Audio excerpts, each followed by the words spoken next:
Comme nous l'avons vu dans les précédents audios concernant l'existence de Dieu, les preuves sont du côté de ceux qui croient en Dieu et non du côté de ceux qui nient son existence. J'irai même plus loin en prétendant qu'un athée a une position irrationnelle et indéfendable intellectuellement. Je m'explique. Une personne peut adopter 3 positions différentes par rapport à l'existence de Dieu. Le théisme, qui prétend que Dieu existe. L'agnosticisme, qui prétend que l'on ne peut pas savoir si Dieu existe. Ou l'athéisme, qui prétend que Dieu n'existe pas. Laissez-moi vous démontrer comment la 3e position est peu rationnelle.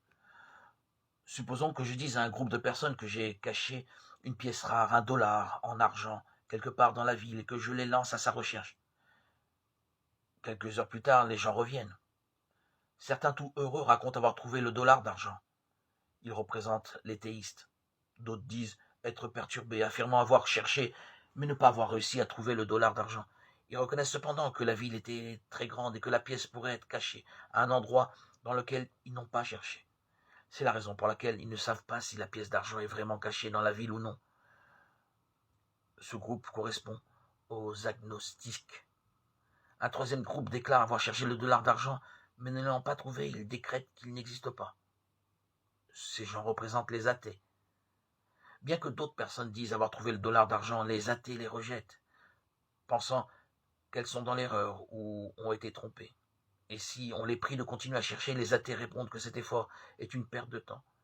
Si on leur demande s'ils ont cherché dans tous les recoins de la ville, les athées disent que c'est inutile, qu'ils ont cherché suffisamment pour savoir que la pièce n'existe tout simplement pas.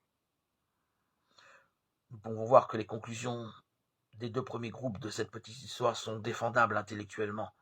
En revanche, les conclusions du 3e groupe ne le sont pas.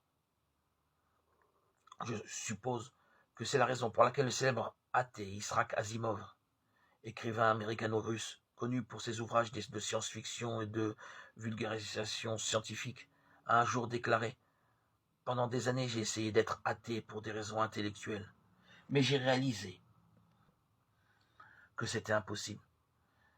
C'est pourquoi je suis devenu athée pour des raisons purement émotionnelles. » Et quelles étaient les raisons émotionnelles qui l'amenèrent à nier ce Dieu qu'il ne pouvait pas nier sur une base intellectuelle? Asimov ne l'a pas dit. Peut-être avait-il l'impression que Dieu l'avait maltraité et laissé tomber, ou qu'il ne l'aimait pas.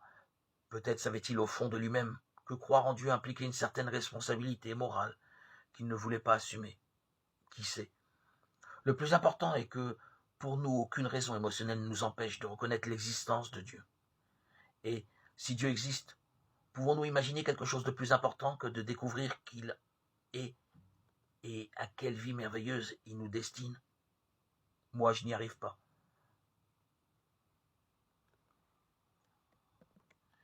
Il nous faut découvrir chacun d'entre nous la réponse à cette question si essentielle.